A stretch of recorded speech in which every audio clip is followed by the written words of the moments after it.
today. You know, it has been a long struggle.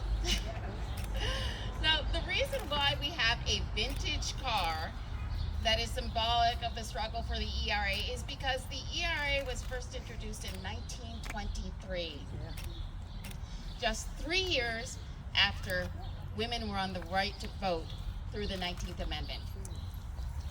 It was passed by Congress in 1972, but it remains unratified under the original constitutional process. What a travesty. So, if you know me, then you know that one of my all-time heroes is Shirley Chisholm, although Congresswoman Maloney is moving up there quite rapidly.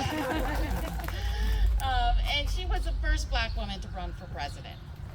She, of course, was at the forefront of the fight to pass the ERA in 1970. And among the sage observations that she made was, quote, as long as organized legal systems, at once the most respected and most feared of social institutions, continue to differentiate sharply in treatment or in words between men and women on the basis of irrelevant and artificially created distinctions, the likelihood of men and women coming to regard one another primarily as fellow human beings and only secondarily as representatives of another sex will continue to be remote. When men and women are prevented from recognizing one another's essential humanity by sexual prejudices, nourished by legal as well as social institutions, society as a whole remains less than it could otherwise become. End quote. So as we as Americans continue to strive for that more perfect union, the ERA represents the promise of what this country could become. Observers may look upon the progress that women have made today in achieving equality and think that the ERA's relevance has waned. But quite to the contrary, the significance of the ERA is as important today as it was when it was first introduced. Ongoing sex-based legal disparities such as in jury selection, criminal sentencing, and workplace protections persist in 2026 as they did in 1923. In 2026, the ERA's legacy is invoked in discussions about gender equity in law, politics, and media.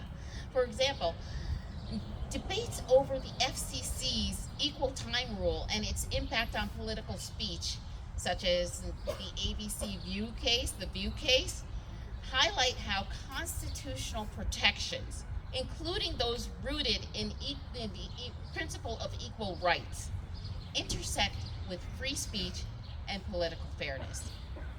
While the ERA itself does not directly regulate broadcast equal time, its spirit of equal protection under the law informs broader arguments about preventing government from privileging certain viewpoints over others.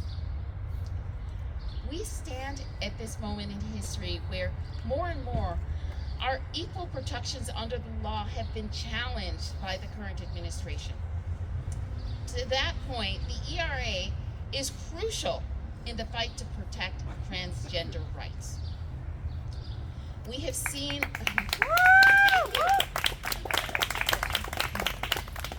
a rollback of legal protections against discrimination involving the transgender community that could be settled under law under the ERA. For me, this issue is both deeply personal as well as a matter of principle in putting human rights at the forefront of my service to this community. How such a simple phrase as, quote, equality of rights under the law shall not be denied or abridged by the United States or by any state on account of sex, end quote, could be controversial to the point that it is still up for debate more than 100 years later is beyond reason to be. Yep. Right. Yes. But as we know from history, especially here in Rochester, power concedes nothing without a demand. Right. Yes. It never has and it never will. Yes. The ERA was our demand back in 1923, and it remains our demand now.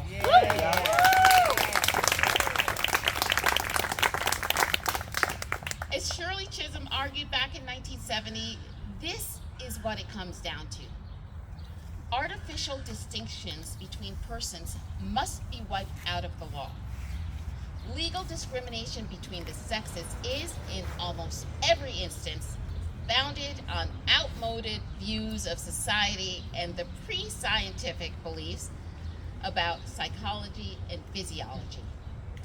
It is time to sweep away these relics of the past and set future generations free.